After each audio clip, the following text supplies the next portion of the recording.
Estaremos en esta mañana tratando de abarcar los 4 versículos primeros de Primera de Juan. La semana pasada estuvimos ocupándonos de lo que fue la introducción a la carta, un poquito del contexto histórico, el contexto bíblico, contexto cultural, el contexto incluso religioso de Primera de Juan, cuando se escribió Primera de Juan. Y abordamos lo que fue la primera parte del versículo 1 y nos detuvimos a estudiar lo que era desde el principio, hablando principalmente de lo que es la inmutabilidad de Dios, hablando de ese Dios eterno que existe desde el principio, que no tuvo principio de días ni tendrá final de días. Ese Dios no creado, ese Dios omnipotente, ese Dios eterno, a quien nosotros amamos, a quien nosotros servimos, a quien nos hemos sometido, por quien fuimos nosotros comprados y le pertenecemos a Él.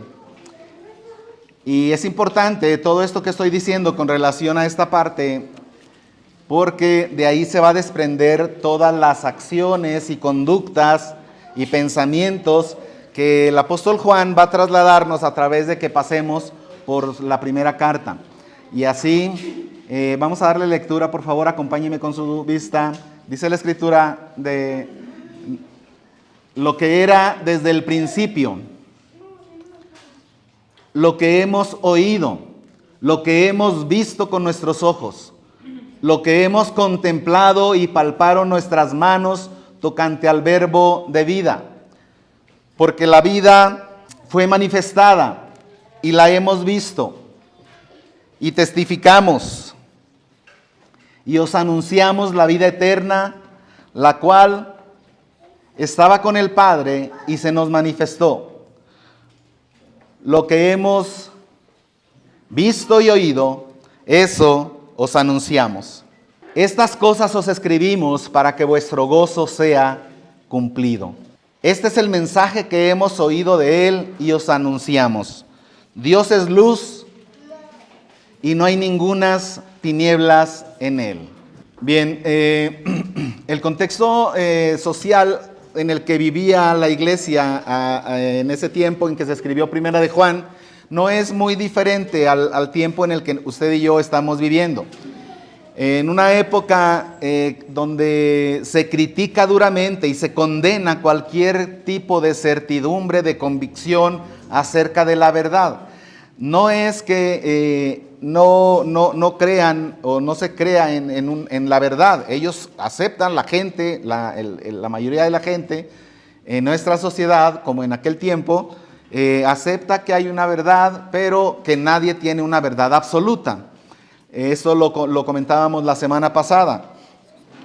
De modo que para ellos es normal que la gente viva sin ninguna certeza, sin ninguna certidumbre. Y condenan y critican y rechazan a todo aquel que se levante creyéndose poseedor de una verdad absoluta.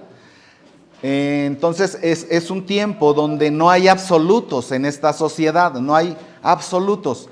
Se dice que todo es relativo y hemos estado hablando con relación a esto, de modo que en esta sociedad actual le dan un gran valor, le dan igual valor a cualquier opinión o cualquier divagación filosófica. Por ahí se pone alguien, cualquier pseudo intelectual, se pone a pensar, a meditar, llega a conclusiones que por muy absurdas que parezcan y heréticas cuando se les pone frente a la palabra de Dios, la mayoría de la sociedad lo acepta. Y entonces es una sociedad que puede verse influenciada por verdades, lo pongo entre comillas, verdades a las que llegaron después de algunas divagaciones absurdas. Y con esta tendencia, la iglesia moderna, hermano, la iglesia en las que usted y yo nos encontramos viviendo en la actualidad, las iglesias han caído presas de ese inclusivismo. ¿Qué es el inclusivismo?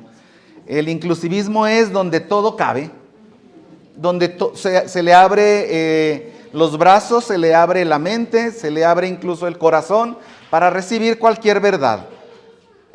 Con que vaya disfrazada a lo mejor de algo, de algún estudioso, de algo que fue sujeto a algún proceso de meditación, se llega a conclusiones que nos alejan. Si usted se descuida, será presa y será alejado de la verdad, ¿sí? Ese es el proceso herético en el que nos encontramos. Entonces no es diferente, no es muy diferente cuando se escribió Primera de Juan y en el momento histórico en el que nos encontramos viviendo. Entonces son situaciones donde aceptan cualquier cosa menos a alguien que se levante afirmando que tiene una verdad absoluta. De modo que en ese contexto, usted y yo, levantándonos y levantando nuestra voz y levantando nuestra conducta con una forma de ser que afirma y asegura que tenemos una fe, que tenemos una certeza, que tenemos una verdad, que poseemos una verdad, que conocemos una verdad y que se levanta por sobre todas las cosas aquel que es el camino, que es la verdad y que es la vida, no solamente como una verdad, no solamente como un camino, como una posibilidad, como una opción, pero como aquel que es la verdad. Nos van a criticar si bien nos va, nos van a ultrajar si bien nos va, conforme a lo que dice el apóstol Pedro, porque a ellos les parece y les parecerá cosa extraña que no corramos juntamente con ellos en esa misma carrera de disolución, en esa misma carrera filosófica, religiosa, que se esconde detrás de ese relativismo y de ese inclusivismo. Si usted y yo nos proponemos, como Dios lo espera, vivir conforme a esta verdad, seremos rechazados. Se levantará la sociedad contra nosotros y comenzaremos a sufrir persecución. Entonces ellos en sus pensamientos dicen que nadie puede saber con seguridad lo que la Biblia quiere decir.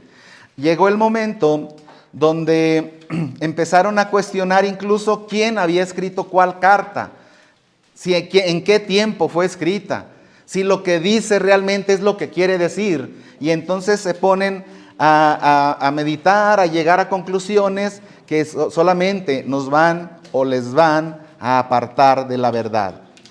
Pero a nosotros, hermano, a usted y a mí, la Biblia nos dice, escúchelo bien, la Biblia nos dice, no solo que podemos, no solamente que estamos en condiciones de conocer la verdad, no solamente nos dice que estamos en condiciones de conocer la verdad, lo que el resto de la sociedad dice, que nadie puede tener una verdad absoluta, lo que la gente dice, que toda la verdad es relativa. Nosotros sabemos que hay una verdad y que es posible conocerla y que es posible llegar a poseerla, que es posible llegar a conocerla y a vivir nuestra vida conforme a lo que dice esta verdad. Usted y yo no solamente estamos en condiciones de conocer la verdad, sino que por la gracia de Dios, por su bondad tan infinita, porque Dios así lo quiso, nos ha sido dado ese gran privilegio de llegar a conocer la verdad. La verdad como una persona, a nuestro Señor Jesucristo, la verdad como ese Dios eterno que existe por toda la eternidad, que no tiene necesidad de nada. Ese Dios que se hizo carne, que se hizo hombre, llegar a conocerlo a Él. Tenemos ese gran privilegio. Y es un privilegio porque no a todos, hermano, les ha sido dado, les ha sido revelado, les ha sido mostrado el conocer esta verdad. Y usted y yo, Dios nos ha dado ese privilegio de estar en condiciones de conocerla, de conocer la verdad. Dice la Escritura en Romanos 1 que lo que de Dios se conoce, dice, no tienen excusa. Los hombres, está hablando de los hombres en general, no tienen excusa. Pues lo que de Dios se conoce les es manifiesto. Es decir, les ha sido dado, les es manifiesto, Dios lo ha manifestado, le ha parecido bien mostrarlo, darlo a conocer. Dice, pues Dios se los manifestó. No es por la inteligencia, no es por el mucho estudio, sino es lo que Dios nos ha permitido conocer de Él. Amén. Entonces, así como Dios nos ha dado el privilegio de llegar a conocerle, junto con ello viene también un compromiso, una obligación y una responsabilidad. ¿Qué es lo que tenemos que hacer con esa verdad? De modo que, nuevamente, no solamente estamos en condiciones de poder conocer la verdad, sino que debemos conocer la verdad. No solamente usted puede conocer el Evangelio, no solamente usted está en condiciones de conocer lo que la palabra dice, interpretar correctamente lo que la palabra dice, sino que además le ha sido dado el mandamiento de que usted está obligado, bendita obligación, ¿verdad?, de llegar a conocer la verdad de Dios. En medio de una sociedad entonces que nos rodea, que domina, que está bajo el maligno, dice el mismo apóstol Juan. El tema de esta mañana vamos a decir certeza del cristiano en medio de un mundo incierto. Un mundo incierto, un mundo que no sabe nada, un mundo que no sabe ni a dónde va, un mundo que hace conjeturas con relación a cómo será el fin del mundo, y luego empiezan a ver hacia las estrellas que se va acercando un objeto gigante que va a llegar, no sé de cuánto tiempo se va a tardar en llegar, que traen amenazas de hostilidad contra el ser humano. Usted y yo sabemos, porque la Biblia nos ha permitido saber qué es lo que viene proféticamente hablando, escatológicamente hablando, qué es lo que viene con relación a el plan de Dios. Bien, entonces no solamente estamos en condiciones de conocer la verdad, pero debemos conocer la verdad.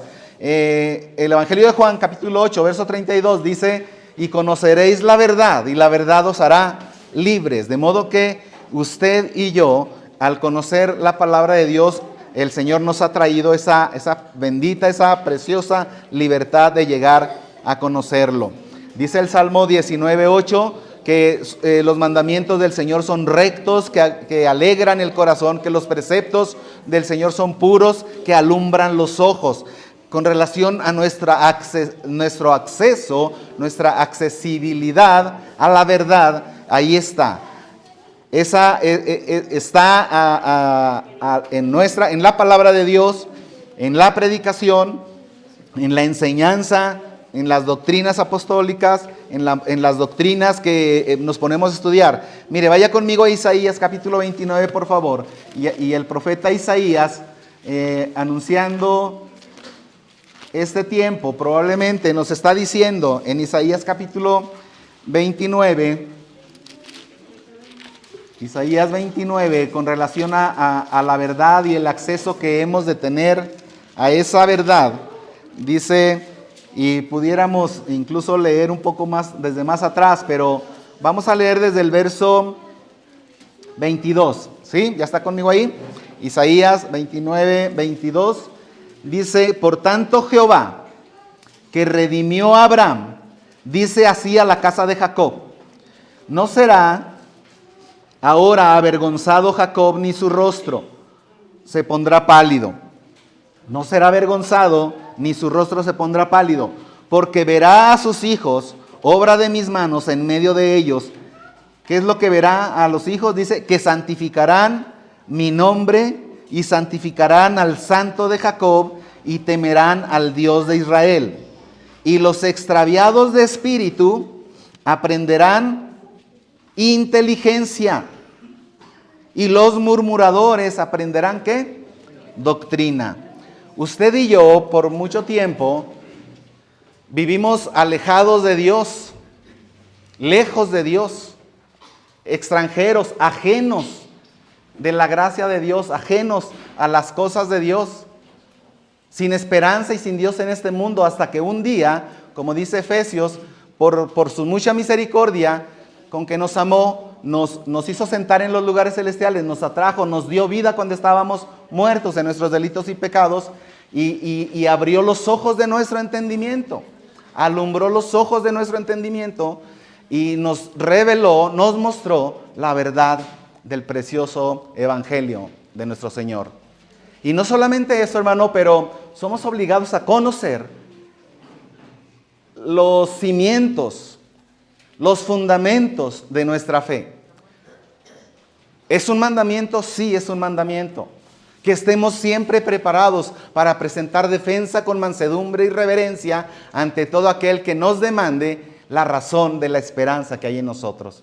De modo que el acceso a la verdad no solamente nos ha sido dado, sino que además somos obligados a ir, pero más que obligados, yo diría, ¿cómo es que obligas a un recién nacido a tomar de su leche? ¿Lo tienes que obligar? Pues no, ¿verdad? A lo mejor en alguna ocasión, por ahí que se queda dormido, pues lo tienes incluso que despertar para tener que darle su alimento, para que no se desnutra. Bien, nosotros por naturaleza, por esa nueva naturaleza dada por Dios, tenemos que llorar, tenemos que desear, como ese niño recién nacido, la leche espiritual. De modo que nos ha sido dado ese acceso a la palabra de Dios, pero además nos ha sido dada una naturaleza que anhela conocer más de Dios. Y si usted que nació de nuevo, o dice que nació de nuevo, pero no anhela conocerlo más, algo está pasando. Algo está pasando. Si usted que dice que nació de nuevo y no anhela vivir en una comunión más íntima con Dios, conocerle más a través de su palabra, a través de la predicación, a través de la comunión con los hermanos, a través del estudio de las doctrinas de los apóstoles, de los fundamentos apostólicos. Si usted no anhela conocerlo más, algo está pasando. Hay un problema, hubo un problema con su nacimiento. Hubo un problema y probablemente usted necesita la intervención urgente de un médico.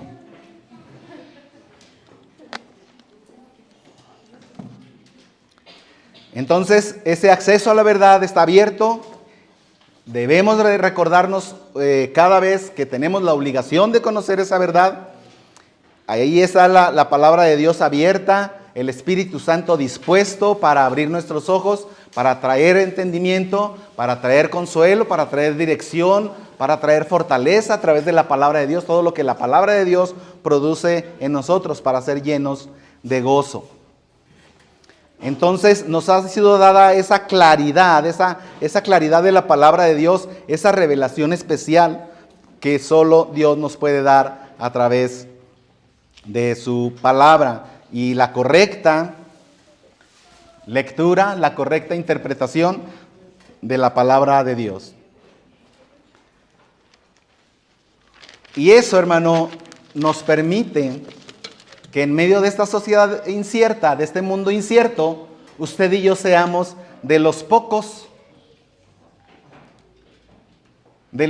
que podemos levantarnos con toda la certeza de decir, yo estoy seguro. Yo tengo la certeza. Yo conozco la verdad. Y conozco no solamente la verdad, pero conozco a aquel que es la verdad, que es el camino, que es la verdad y que es la vida. Al único que podemos levantar y lo debemos de proclamar. Y entonces vamos a encontrar que estas certezas, estas certidumbres, es lo contrario a incertidumbre, cuando no estás seguro de alguna cosa. La certeza, la certidumbre acerca de la persona y obra de Cristo tienen que estar llenando nuestro corazón y nuestra mente para que de ahí sean trasladadas a través de nuestra conducta, nuestra forma de hablar, nuestra forma de conducirnos, nuestra forma de relacionarnos, nuestra forma de comportarnos en medio de una sociedad que vive en tinieblas.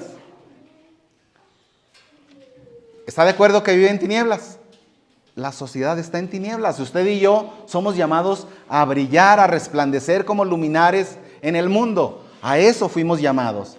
De modo que usted no debe dejarse llevar por estas filosofías para que lo hagan dudar de la verdad del Evangelio. Entonces, lo que usted está obligado a conocer acerca de la persona y la obra de Cristo para que le permita vivir una vida de acuerdo a aquel que nos ha limpiado, que nos ha redimido, que nos ha comprado por precio de sangre. Y hermano, con relación, la semana pasada hablábamos de la inmutabilidad de Dios y de su eternidad y de ese atributo precioso que es la inmutabilidad de Dios, que Él no cambia. Y eso nos trae o nos debe traer ese conocimiento que le ha sido dado, en el cual usted ha meditado toda esta semana, y le aseguro que por más tiempo ha meditado, y espero que siga meditando y profundizando en pensar en los atributos de Dios, no solo en la inmutabilidad, pero en su eternidad, en su verdad, en su misericordia, en su amor. Pensar en esos atributos de Dios a usted le conduce a vivir de una manera coherente a lo que ese conocimiento le ha sido dado. Cuando nosotros pensamos en meditamos en esos atributos de Dios, en lo que Jesús es, en la obra de Cristo, en la persona de Cristo, es lo que va a transformarnos, es lo que va a renovar nuestro entendimiento. Dice Romanos 12, el apóstol Pablo, dice: os ruego, hermanos, ¿verdad? Os ruego, transformaos por medio de la renovación de vuestro entendimiento. ¿Cómo se logra eso? ¿Cómo lo vamos a lograr? Meditando en la palabra de Dios, meditando en las verdades del Evangelio. Y de esa manera, nuestra conducta va a poder ser vivida de una manera que va a respaldar lo que creemos, lo que pensamos, lo que compartimos, lo que predicamos, lo que proclamamos, pero respaldado con una forma de vida coherente. ¿Sí? Cuando usted trata de vivir moralmente bien, pues eso no es malo. Pero cuando su motivación no es adorar a Cristo, exaltar a Cristo, entonces usted solamente es un ser moral, una persona que vive bien, una persona que no le hace daño a nadie, y probablemente sea un cambio para alguien que empieza a reunirse en una iglesia cristiana y moralmente cambia, ya no dice groserías, a lo mejor ya no toma o ya no toma tanto, sigue en algunas cosas, pero realmente sí se le nota un cambio. Bien, si ese cambio no fue generado por conocer la verdad, por conocer a Cristo, por haber nacido de nuevo, solamente es un cambio por fuera, pero no ha nacido de nuevo. ¿Sí me entiende? Entonces, en la meditación de la palabra, pensar en nuestro Dios, en la grandeza de nuestro Dios, en la grandeza y profundidad de ese sacrificio que hizo Jesucristo en la cruz del Calvario, en esa encarnación de ese ser eterno que vino a este mundo, se hizo hombre y en obediencia al Padre caminó hacia el Calvario y murió en una cruz por usted y por mí. Si ese cambio no va generado por ese nuevo nacimiento, solamente es un cambio superficial. Solamente dejó de tomar, dejó de decir maldiciones, solamente tuvo un cambio de comportamiento, pero su ser, su esencia no ha vuelto a nacer. Espiritualmente usted sigue muerto y el fin eterno de todos modos va a ser el mismo. Solamente que llegará al infierno, pero sin decir ninguna grosería. Y llegará al infierno sobrio, no borracho. Y quién sabe qué tan conveniente sea eso desde el punto de vista humano, ¿verdad? De modo que entonces el conocer a Dios, el conocerlo a Él, es lo que ha de alentarnos cada día. Y meditar en esto, como dice el apóstol Pablo, ser transformados metamorfosis, ser transformados por medio de la renovación de nuestro entendimiento. Eso es la palabra de Dios. Y entonces, y solo entonces, podremos entender, comprender, conocer cuál sea la buena voluntad de Dios y podremos decir y glorificarle porque es una voluntad que será agradable y perfecta. Cuando comprendamos su soberanía, su grandeza, su amor, lo que Él es. Bien, hablamos de la persona. Hoy vamos a hablar de lo inmutable que es lo que se ha predicado desde el principio. Y en ese sentido, vamos a ver cómo no cambia el mensaje que desde el principio se ha dado. Hay algo que usted y yo hemos conocido como el protoevangelio, la primera vez que se menciona el evangelio en la Biblia y decimos en cuál de los evangelios viene. No es de ningún evangelio, viene en el Génesis, cuando usted y yo leemos con relación a la caída del hombre, cuando el hombre pierde la comunión con Dios por causa del pecado de la desobediencia y el hombre es alejado de Dios por causa del pecado y se cumple la sentencia de lo que Dios dice que va a pasar si ese hombre, si esa mujer desobedecían. De todo árbol del huerto pueden comer, pero si comen de este árbol que yo les he dicho no comáis, el día que comieres de él, ¿qué va a pasar? Morirás. El hombre desobedeció. Dice la Escritura que fue engañado, pero la mujer no fue engañada. Fueron atraídos, fueron seducidos con las mismas artimañas del destructor, con las mismas artimañas del enemigo de su alma, las mismas artimañas que sigue usando hasta hoy, un fruto deseable, un fruto que se le antojó, deseable a los ojos, y además les dijo, no, ustedes cuando desobedezcan a Dios, no les dice que van a desobedecer, pero cuando coman de ese fruto, sus ojos van a ser abiertos y ustedes van a ser como Dios. Y ese fue lo atractivo para el hombre y la mujer. Serán como Dios. Bien, es la misma estrategia que el enemigo de su alma está usando hasta el día de hoy para atraerlo a usted. La gente quiere ser el arquitecto de su propio destino. La gente es enseñada que todo lo puede hacer conforme a lo que se proponga, que solamente se proponga y lo va a lograr. Y se admira a todo aquel que tiene logros grandes en la sociedad y que llega incluso a blasfemar contra Dios. Bien, esa comunión que tenían con Dios fue perdida, pero cuando Dios está hablando ahora del Evangelio, le dice que, ahí dice que el hijo de la mujer va a ser herido por la serpiente, y la simiente de la serpiente y la simiente de la mujer será herido en el calcañar. Pero dice la Escritura que los viste de túnicas, de pieles, y entonces dándonos a entender de qué manera Dios había de resolver el problema de la comunión rota con el hombre. Y desde entonces hasta hoy el mensaje no ha cambiado. Sin derramamiento de sangre no hay remisión de pecados. Sin derramamiento de sangre no hay remisión de pecados. El mensaje de la redención, hermano, no ha cambiado. No se ha tenido que venir adaptando conforme pasan las épocas y las generaciones en este mundo. Desde el principio de la predicación del Evangelio, el Evangelio ha sido el mismo. No ha cambiado. No ha tenido que adecuarse a una sociedad moderna. No ha tenido que adaptarse a una cristiandad que pues no es pecado que tengan su Biblia en electrónico, pero la tienen y la leen y la creen y la obedecen. Lo mismo es que la tengan en electrónico o que la tengan en físico. En lo personal, prefiero la parte física, ¿sí? Pero el Evangelio sigue siendo el mismo. No ha sufrido mutaciones, no ha sufrido cambios. Es el mismo desde el principio. La predicación del Evangelio ha sido el mismo.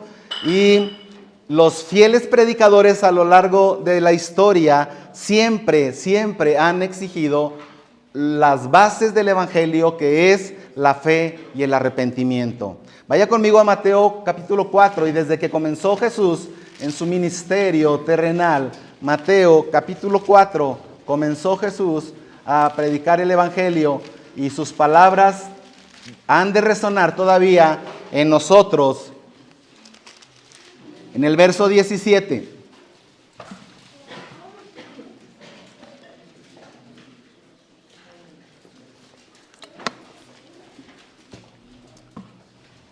Y dice el 17, desde entonces comenzó Jesús a predicar y a decir, ¿qué es lo que decía, hermano? Arrepentíos, porque el reino de los cielos se ha acercado. Ese es el mensaje. Comenzó a predicar, y su mensaje ahí se ve y se nos dice cuál es el mensaje. Desde el principio que se empezó a predicar el mensaje de salvación, el mensaje de arrepentimiento, el mensaje de la fe, es y ha sido y debe seguir siendo el mismo. Juan 3:16, porque de tal manera amó Dios al mundo que ha dado a su Hijo unigénito. ¿Para qué? Para que todo aquel que en Él crea, así es, ¿verdad? La fe y el arrepentimiento. Para que todo aquel que en Él crea no se pierda, mas tenga vida eterna. Y en el capítulo 2 de Hechos, por favor, vaya conmigo a Hechos capítulo 2, y ahí está la predicación de ese gran sermón que predicaba el apóstol. Capítulo 2 de Hechos y verso 38. Pedro les dijo, arrepentíos y bautícese cada uno de vosotros en el nombre de Jesucristo para perdón de los pecados, y recibiréis el don del Espíritu Santo. El mensaje, al finalizar el mensaje, ese gran sermón del apóstol Pedro llega a esa conclusión cuando la gente, compungida por el mensaje y la acción del Espíritu Santo, les dice, varones, hermanos, ¿qué haremos? Están asumiendo, están sintiéndose atravesados por la espada del Evangelio, y ellos responden, reaccionan de una manera que ellos dicen, ¿qué haremos? Y el mensaje sigue siendo el mismo. No dice ahí, vayan, háganse miembros de una iglesia, o vayan y hagan aquello. No, arrepiéntanse de sus pecados. Dice, arrepiéntanse y bautícese cada uno de vosotros. Entonces, el mensaje, hermano, no ha cambiado, se ha mantenido sin cambios. De modo que usted y yo, cuando nos pregunten con relación al Evangelio, hemos de decir, hemos de declarar y hemos de defender que el Evangelio no ha cambiado, que el Evangelio no debe cambiar, no debe adecuarse, no debe disminuirse, no debe aumentarse, dependiendo de la gente a la que le estés predicando. Es el mismo mensaje que se predica en la Sierra Tarahumara. Es el mismo mensaje que se predica a nuestros hermanos en Río Verde. Es el mismo mensaje que se predica en el Medio Oriente por nuestro hermano Dorian. Es el mismo mensaje. Y puedes estar en medio de musulmanes, puedes estar en medio de judíos, puedes estar en medio de mexicanos en la Sierra Tarahumara, pero el mensaje de salvación ha de ser el mismo. No puede y no debe ser diferente. El reino de los cielos está a la mano, es otra parte del mensaje. ¿Qué significa eso? Que es el tiempo de arrepentirse. Cuando el Señor Jesús, cuando los predicadores de este precioso mensaje dicen que el reino de los cielos se ha acercado, le están imprimiendo ese dato, ese rasgo de urgencia. Ese rasgo y ese dato y esa justificación de que es un mensaje que urge que tú escuches y que lo escuches bien. Que es un mensaje que urge que la gente conozca y que lo entiendan bien. Y depende de usted y de mí. Decir que el reino de los cielos se ha acercado, pues no vamos a ser como aquellos que dicen, oh, no, pues no pasa nada, desde que vivían nuestros padres han pasado generaciones y vemos que nada pasa. Ah, no. Dice, estos ignoran voluntariamente, ¿verdad? Ignoran voluntariamente. Ignoran voluntariamente que el tiempo se ha acercado, que si hace 2000 años el reino de los cielos se había acercado, el mensaje de salvación estaba a la mano. Ahora, hermano, es 2000 años más urgente que la gente escuche y se arrepienta de sus pecados. Anunciar que todavía hasta el día de hoy está disponible la misericordia y el perdón de parte de Dios. Anunciar que todavía hasta hoy está disponible y a la mano el mensaje de salvación, porque llegará el día cuando ya no estará más disponible este mensaje. Cuando dice la Escritura, hablando de lo que vendrá, rogarán a las piedras que caigan sobre ellos. Reconocerán que entonces lo que les predicaban aquellos loquitos que les decían cristianos, sí era cierto. Y se cumplirá toda la palabra que viene en la Biblia. Habrá un día cuando este mensaje dejará de resonar por las calles, dejará de resonar en las casas. Este mensaje dejará de predicarse y quedarán a arrepentirse, pero ya no habrá tiempo. Como el arca de Noé, que a su tiempo fue cerrada por fuera y nadie más la pudo abrir.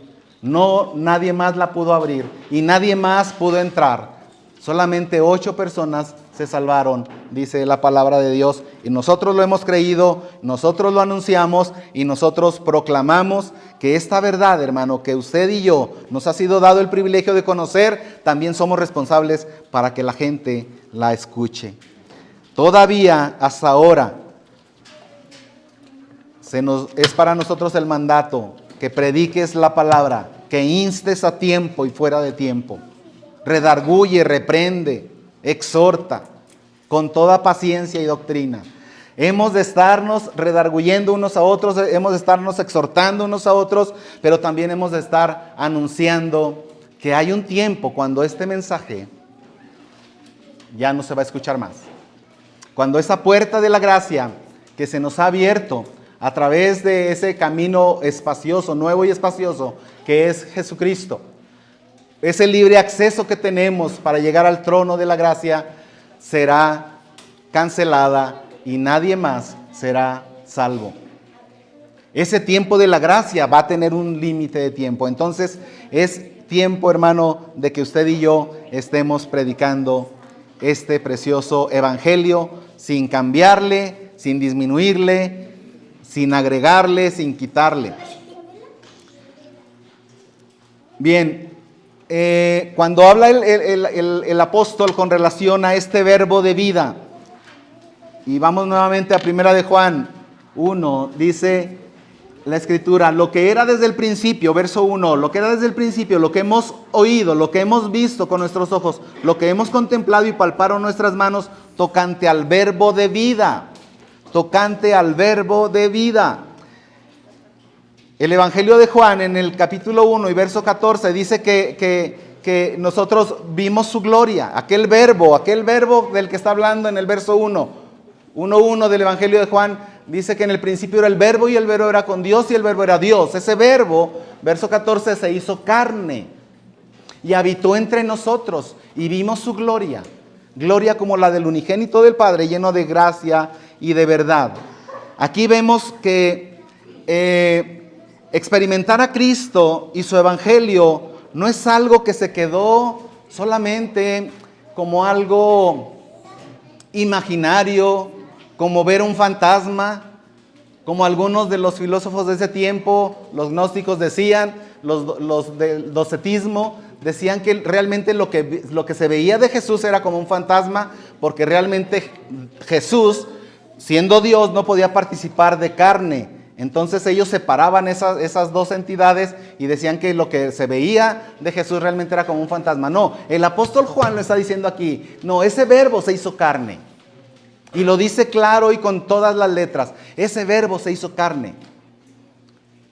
Y no me lo platicaron, dice Juan, sino que lo hemos visto. Habitó entre nosotros, vimos su gloria. lo escuchamos, lo vimos, lo contemplamos, lo palpamos con nuestras manos, y eso es lo que les venimos a anunciar. De modo que este mensaje no es algo que se queda solamente en la imaginación como algo muy místico, muy elevado. No es una visión secreta o que fue algo que solamente fue reservado para unos cuantos. Si bien es cierto, el Señor Jesús vino, se hizo carne, habitó, nació entre nosotros como cualquier niño recién nacido y tuvo sus mismas necesidades como cualquier recién nacido. Yo no sé si también le subieron un poco las bilirrubinas, hermana Claudia, al Señor Jesús cuando estaba chiquito. Pero ayer veía una de nuestras recién nacidas aquí en la iglesia y anda un poquitillo amarilla. No pasa nada, no se preocupe. Pero nuestro Señor Jesús, ese verbo, se hizo carne y nació entre nosotros. Y lo envolvieron en pañales. ¿Verdad que sí?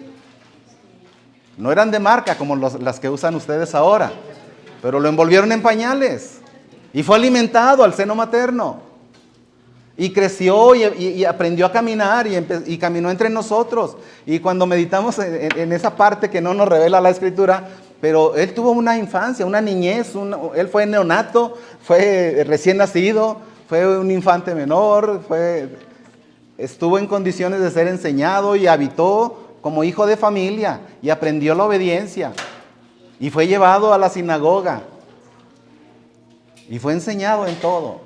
Ese es el verbo de vida que se hizo carne y habitó entre nosotros, dice Juan, y vimos su gloria.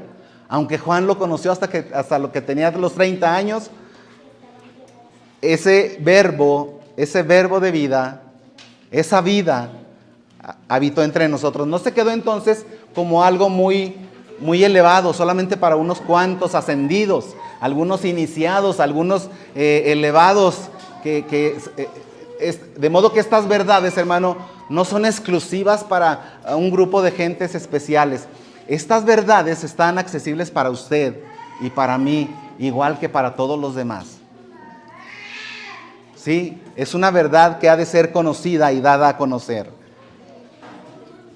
Juan siempre manifestó que esta verdad histórica de Jesús acerca del verbo de vida podía y puede ser comprendida por todos. Podía y puede ser entendida. No, es que yo no la entiendo, hermano, pide dirección a Dios. No, es que yo batallo para entenderlo, pide sabiduría a Dios. ¿Tienes el Espíritu Santo? ¿Te ha sido dado el Espíritu Santo? Entonces tienes la claridad, tienes el recurso para poder comprender estas verdades de la palabra de Dios. No hay pretextos. No hay pretextos. A veces por comodidad dejas que solamente unos cuantos se instruyan, que conozcan, que entiendan, que comprendan y ya ellos que me lo expliquen. Bueno, de todos modos, que me lo expliquen, al cabo de todos modos no lo entiendo. Pero con que ellos lo obedezcan, no, estás obligado a conocerlas, a entenderlas y a buscar. Si batallas, aplícate en la lectura, en la meditación, en escuchar la palabra de Dios. Y si te falta sabiduría, dice la Escritura en Santiago, pídela a Dios. Entonces estas verdades podían y pueden ser comprendidas. Y han de ser comprendidas. Jesucristo es Dios y hombre. Dios y hombre. Totalmente divino, completamente humano. ¿Cómo es? Vamos a leer la palabra de Dios. ¿Por qué dice esto? Y si no lo alcanzo a entender, hay cosas que el Señor no me va a mostrar, pero esto es lo que dice la Escritura, que nuestro Señor Jesús, totalmente divino, completamente humano. Hebreos capítulo 2, por favor. Vaya conmigo a Hebreos capítulo 2. Y ahí el autor de Hebreos lo dice de esta manera, en el capítulo 2 y verso 14. Así que por cuanto los hijos participaron de carne y sangre, entonces por cuanto usted y yo somos de carne y sangre, de carne y hueso, Él también, hablando de Jesús, participó de lo mismo, porque así era necesario. Así era necesario que Él participara de carne y sangre para poder salvarnos, para poder redimirnos. Capítulo 4 y verso 15 de Hebreos. Por tanto, teniendo un gran sumo sacerdote. ¿Quién es nuestro gran sumo sacerdote? Jesucristo, que traspasó los cielos. Jesús, el Hijo de Dios, retengamos nuestra profesión. Ese verbo, hermano, se hizo carne y habitó en este mundo. Habitó en este mundo hostil. Y Juan, hermano, lo experimentó con sus sentidos naturales. Miren, cuando Juan escribe esto, él dice, no es que alguien me platicó de él, no es que llegó a mí estas doctrinas, estas verdades, no me llegaron de segunda, de tercera mano, sino que él personalmente pudo experimentar a Cristo con sus sentidos naturales.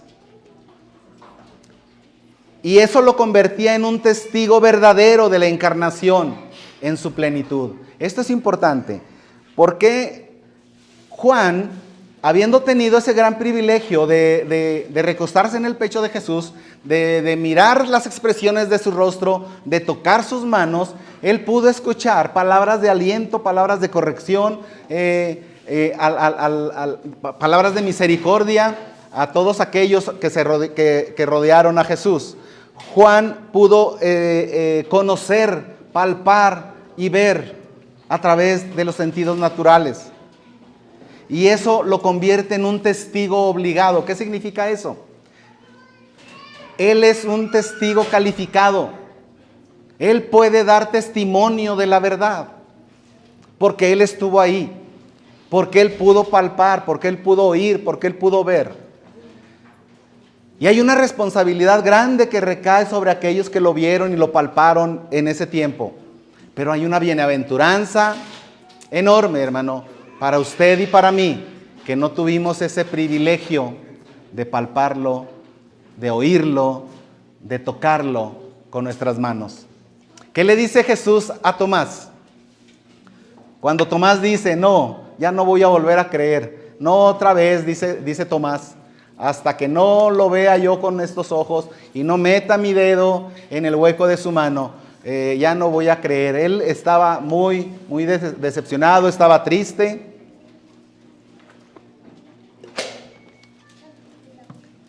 Y no quiere volver a creer. Y entonces Jesús aparece en medio de sus discípulos, le habla a Tomás, ese llamado tan doloroso para Tomás que debió haber sido, el haber mostrado su incredulidad. Y le dice, ven acá, y mete tu mano en mi costado, y mete tu dedo en mis manos. Y no seas incrédulo, sino creyente. Bienaventurados todos aquellos los que, ¿qué? No vieron y creyeron, ¿verdad? Bienaventurados, y ahí estamos usted y yo. Estamos aquí, que no lo vimos con nuestros ojos, no lo palpamos con nuestras manos, pero hemos creído. Y con los ojos de la fe le hemos visto. Y le hemos escuchado.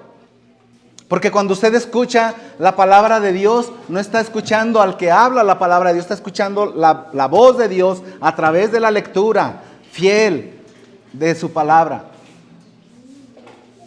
Y usted ha sido testigo de la manera como vidas han sido transformadas, porque el mismo Dios que vivió hace 2000 años sigue vivo hoy.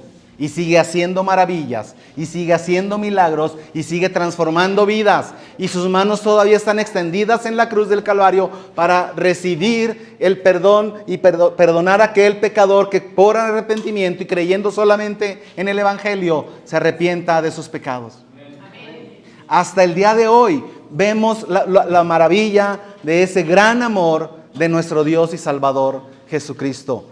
Usted y yo nos convertimos igual que Juan en testigos obligados para dar testimonio de la verdad. Por eso cuando a usted le preguntan, usted tiene que decir y alzar su voz y decir y proclamar las verdades del Evangelio, ese precioso Evangelio que no ha cambiado con el paso de los tiempos. Juan le oyó hablar. Le escuchó los sermones que predicó, le escuchó palabras confidenciales de instrucción, le escuchó palabras de consejo. Él escuchó y dice Juan, hemos oído. Cuando dice hemos oído es una conjugación del verbo que es algo que ya pasó, pero que sigue teniendo una influencia en el presente. Es algo que ya ocurrió, pero está ahorita determinando mi conducta y mi fe y en lo que creo y en lo que yo haré. Ocurrió, pero ahora es importante y sigue vigente. Hemos oído, hemos visto lo mismo, lo vimos y aquello que vimos, aquello que oímos ha transformado mi vida de tal manera que ahora determina mi conducta, determina mi fe, determina mi esperanza, mi confianza puesta en Jesucristo. Así usted y yo que hemos visto y oído, hemos visto, hemos contemplado, lo podemos contemplar a través de la meditación de la palabra de Dios, una mirada detenida, escudriñadora. Allí es donde nosotros podemos estar viendo a nuestro Señor a través de esta palabra que Él nos ha dejado.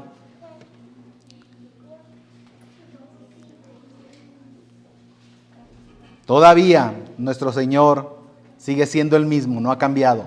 Todavía el mensaje sigue siendo con autoridad para perdonar pecados. Cuando fue cuestionado que por perdonar pecados, ellos eran conscientes y ellos decían una verdad. ¿Quién se cree para perdonar pecados si solo Dios puede perdonar pecados? Eso lo decían con verdad, ¿sí o no? Pero cuando Jesús les dice, ¿qué es más difícil decirle a tus pecados te son perdonados o levántate, toma tu lecho y vete a tu casa? Pues para que veas y para que creas que el Hijo de Dios tiene autoridad, tiene poder, está calificado para perdonar pecados. Y le dice al paralítico, levántate, toma tu lecho y vete a tu casa. Hasta el día de hoy, nuestro Señor sigue obrando maravillas. Amén.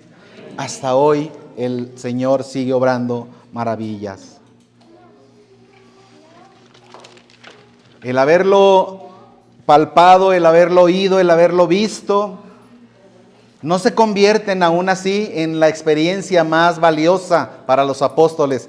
Lo dice el apóstol Pedro cuando dice, cuando les hablamos de Jesucristo, les dimos a conocer el mensaje de salvación, no siguiendo fábulas, no siguiendo historias que se nos contaron por los antepasados, sino que nosotros mismos lo vimos. ¿A qué se refería el apóstol? A la visión en el monte de la transfiguración.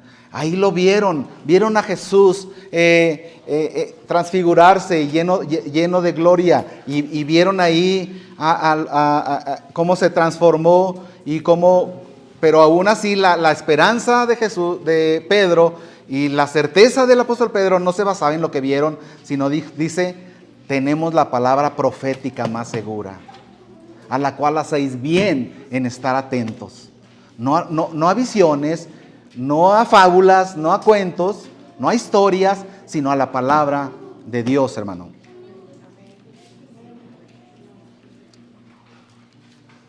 Qué privilegio lo que el apóstol Juan vivió, sin duda, ¿verdad que sí? Qué privilegio.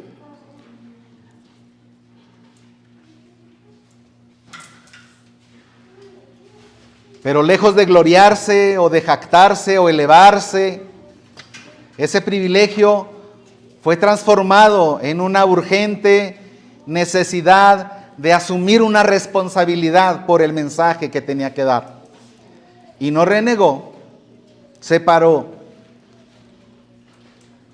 Y fue el único de los apóstoles que no murió como mártir. Él murió de causas naturales según la tradición.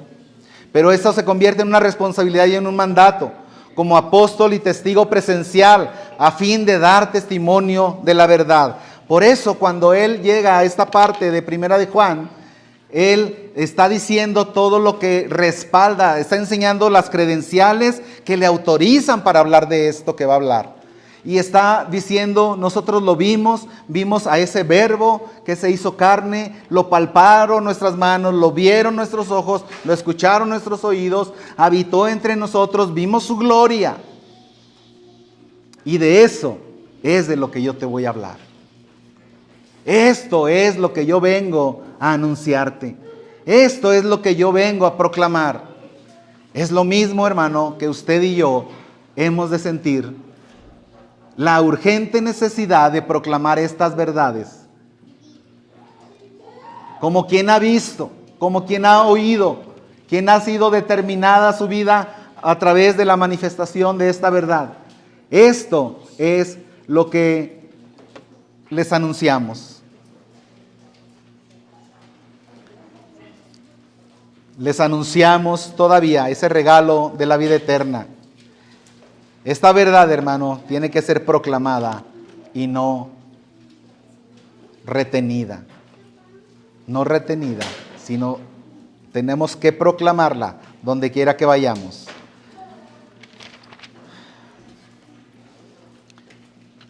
Vamos a 1 de Juan, por favor.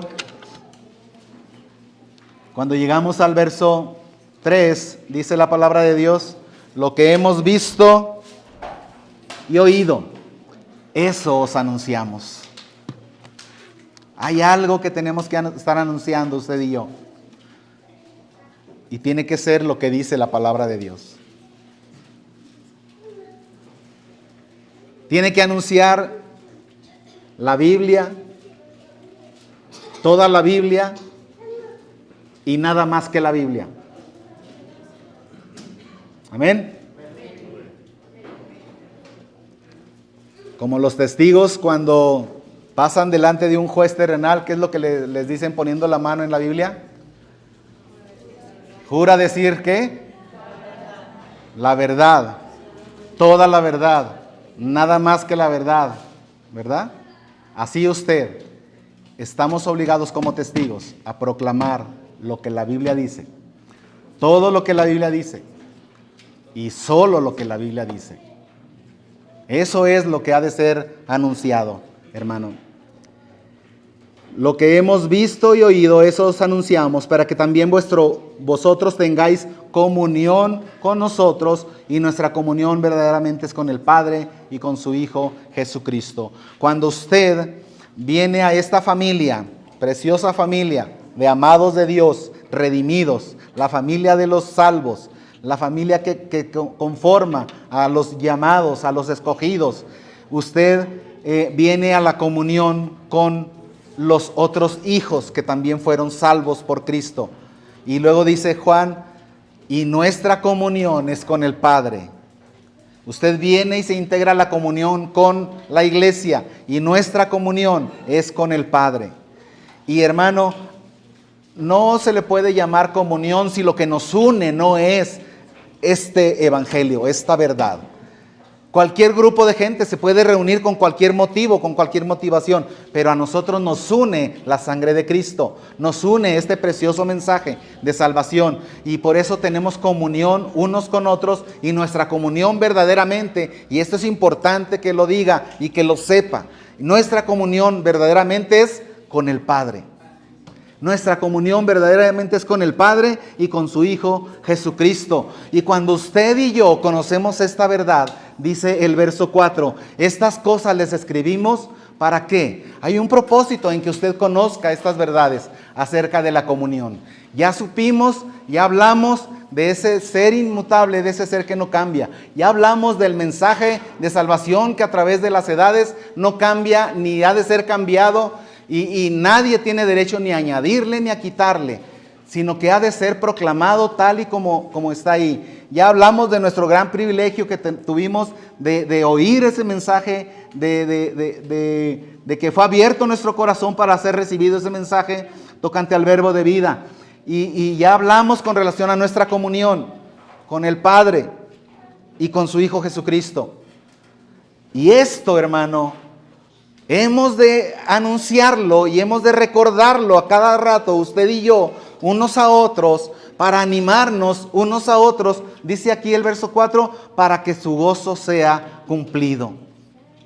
Para que su gozo sea cumplido. Cuando hablamos del gozo y del gozo cumplido, tenemos que ir a las definiciones seculares y a la definición de la Biblia. Ese gozo es una alegría, es un deleite, viene de esa palabra gozoso.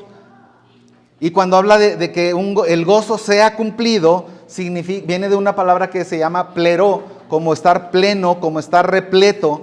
Es lo mismo de que el apóstol quiere y Dios anhela, escúchelo bien, que usted y yo estemos con un gozo cumplido. ¿Qué significa eso? Que usted y yo estemos repletos de gozo. No con un poco de gozo, no un poquito de gozo, sino mucho gozo, abundante gozo. La misma palabra plero es hacer repleto, atiborrar, rellenar, satisfacer, terminar, hacer perfecto, que ese gozo esté completo.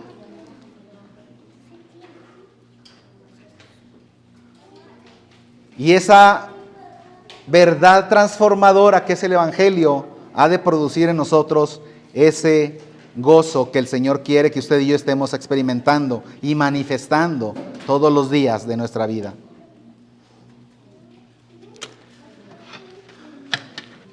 ¿Cuál sería la definición secular de gozo? Definición secular de gozo. Ahí le va.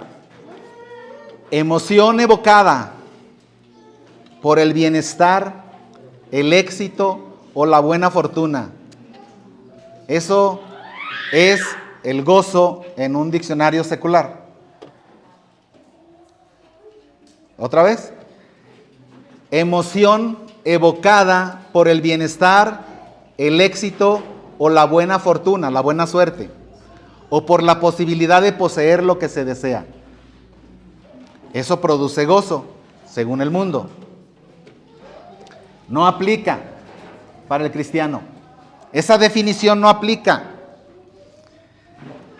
Martin Lloyd-Jones nos comparte su definición y me gustó mucho su definición. Él dice que el gozo del cristiano, hermano, el gozo del que habla Primera de Juan, el gozo del que tenemos que estar repletos, rellenos, así que no cabe más, es algo muy profundo y significativo, algo que afecta por completo toda la personalidad del cristiano. Toda la personalidad. Él vive gozoso. Si se fija en la definición secular, depende de las circunstancias. Depende de que si está bien o si no está bien. Depende de si tiene éxito en lo que emprende o no tiene éxito. Otra vez, éxito conforme a lo que dice el mundo.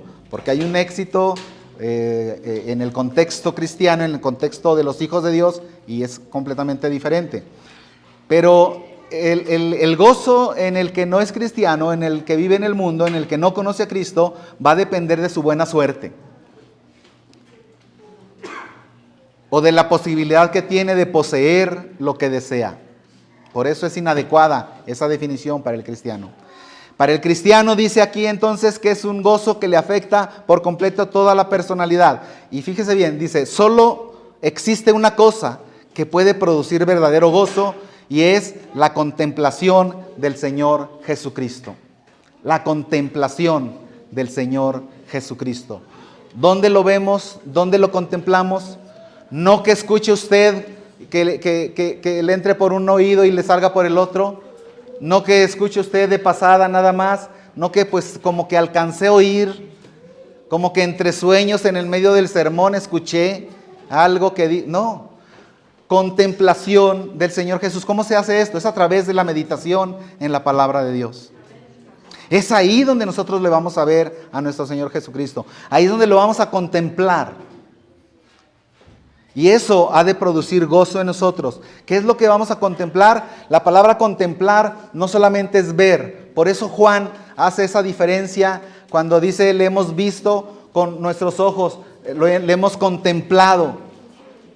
Vuelve a mencionar Juan, porque contemplar algo es estar en observación de algo hasta que encuentra, hasta que entiende la esencia de la persona, del mensaje. Esto, hermano, es lo que satisface, dice Lloyd Jones, mi mente, mis emociones y todos mis deseos. En Él estoy completo. El gozo, pues, es la respuesta. ¿Verdad que es una respuesta? Somos expuestos a la palabra de Dios, somos expuestos al conocimiento de nuestro Señor, somos expuestos al mensaje del Evangelio, somos expuestos a las doctrinas que el Señor nos permite conocer de Él, y hay una respuesta y hay una reacción de nuestra alma al conocimiento del Señor Jesucristo. Conocerle a Él, hermano, es lo que traerá ese gozo inefable y glorioso. Delicias a su diestra para siempre, dice el salmista en el Salmo 16. Este es el gozo que el Señor anhela que esté llenando nuestros corazones. Estas cosas les escribimos, hermano, para que vuestro gozo sea cumplido. Vamos a orar.